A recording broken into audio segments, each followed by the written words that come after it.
আসসালামু আলাইকুম রহমতুল্লাহ। আজকে আমি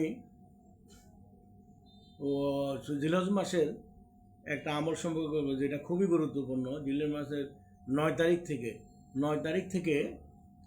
13 তারিখ, 9 তারিখ ফজর নামাজের পরে থেকে 13 তারিখ আসর নামাজ পর্যন্ত আমরা একটা আমল করব, যেটা উচ্চারণ করে বলতে হবে।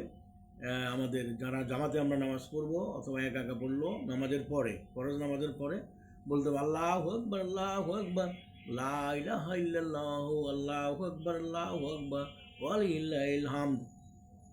এভাবে কেউ একবার বলবে, কেউ 3বার বলবে।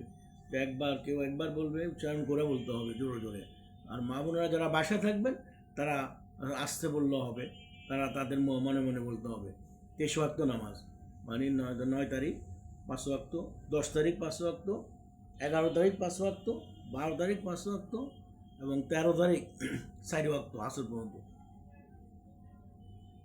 3 ওয়াক্ত, তাহলে 23 ওয়াক্ত হলো টোটাল। এই আমলটা আমরা সবাই করার চেষ্টা করবো ইনশাল্লাহ।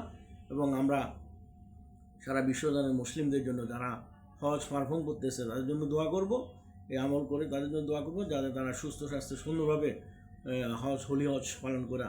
বিশেষ করে এই যে 5 দিনের বড় কনফারেন্স, 9 তারিখ, 10 তারিখ, 11 তারিখ, 12 তারিখ, 13 তারিখ, এই 5 দিন, যেটা মিনা, আরাফা, মুজদালিফা, মক্কা এবং বিদায় হজ, এগুলো সব কিছু সুন্দরভাবে করে, যাতে যার যার দেশে গন্তব্যস্থলে সুস্থভাবে বসতে পারে, তার জন্য দোয়া পাতি।